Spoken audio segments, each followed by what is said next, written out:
This is from Dogs by Nature. 3 Jaguars who could wreck Cleveland's Week 2.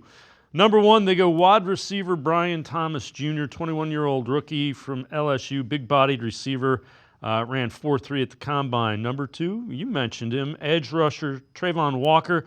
Cleveland's offensive tackle struggled last week. They already have to worry about Josh Hines-Allen on the other side, but Walker is someone they can't ignore. And running back Tank Bigsby isn't a receiving threat like Etienne. He is a power back that can wear down a defense when you get him going. Yeah, I get all of those. All of those concern me. Yeah, I'm the most fascinated by Brian Thomas Jr. as well.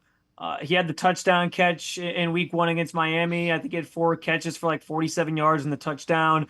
And he's a guy that they're very high on. That's maybe one of the biggest differences with this Jaguars team from last year to this year is their wide receiver room looks a little bit different. You still got Christian Kirk there, but Gabe Davis comes in, Brian Thomas Jr. comes in as a rookie, and he's somebody that they're gonna have to pay attention to. He's got that speed. Secondary is gonna have to be on their P's and Q's in terms of kind of understanding where he is, and you can't have any miscommunications back there. And that's where I think too, the loss of Juan Thornhill comes into play here.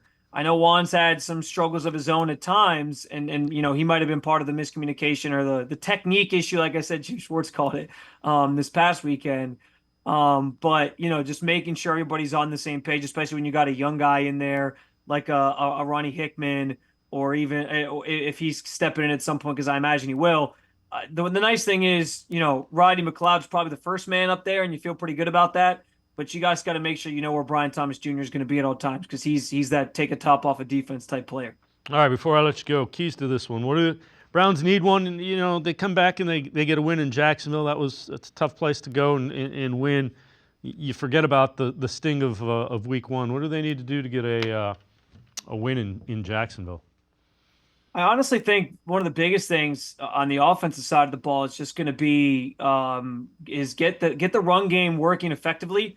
I think we saw last week that they can't run the football a little bit. Like they just had to. The problem for them became they had to get away from it because they fell behind by so much, and then they started passing a lot more. But I think if they can get the run game at least going at a steady, make it a steady presence in this game, I think it takes pressure off Deshaun Watson. I think it gets that offensive line really feeling good about themselves, and then they can kind of branch out and do some things for there. I know that the offense is based around Deshaun and throwing it, and it's not so much a run-based group. But if they can at least kind of establish that and get comfortable with it, I think it takes pressure off of everybody. On the defensive side, I'm just going to say finishing plays in terms of getting some takeaways. Like I said, Denzel Ward almost had 2 last week. If the offense is going to struggle, if they're going to have some issues, getting them extra possessions can be maybe a key that gets them going. So I want to see if this defense can get a turnover or 2. They did that against Trevor Lawrence last year. They forced 3 picks against him. So I think there's an opportunity there if the pass rush can get home to create some issues, get him a little rattled, and then, give the offense the ball back and give them more opportunities to kind of work out some of the kinks that they're dealing with.